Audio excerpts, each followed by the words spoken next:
السلام عليكم ورحمة الله وبركاته.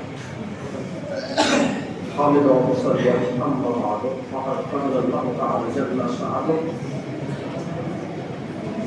واعلم أنه لا إله إلا الله واستغفر لربك.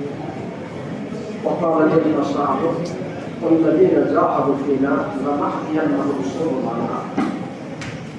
وقال النبي صلى الله عليه وسلم من يرد الله به خيرا يفقهه في الدين. আজকের সভায় উপস্থিত কাবিল ইহতারাম আসাদুল্লাহ গ্রামী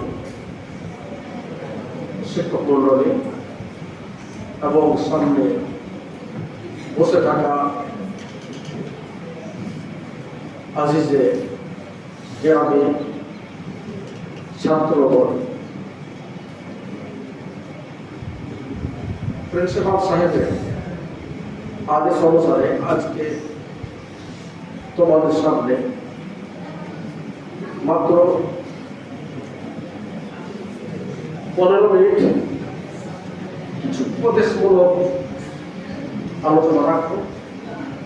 আশা করি কিছু না কিছু তোমরা উপকৃত হবে ইনশাআল্লাহ। আমি প্রথম বলবো ছাত্রদের উদ্দেশ্যে যে একবারে তোমরা চুপ হয়ে যাও।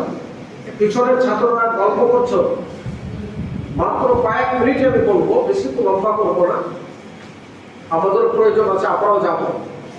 তো একেবারে চুপচাপ হয়ে শুনতে, যদি কিছু বুঝতে নাই পারো তো কমপক্ষে চুপ থাকবে, অন্যকে বুঝতে দেবে। তো আমি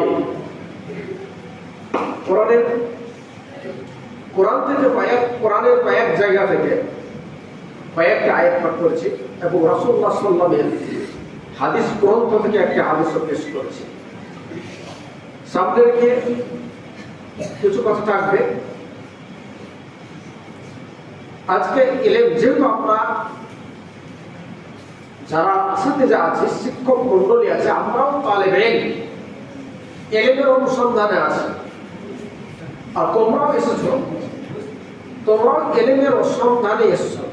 এই বাচ্চা তাড়াতাড়ি করো,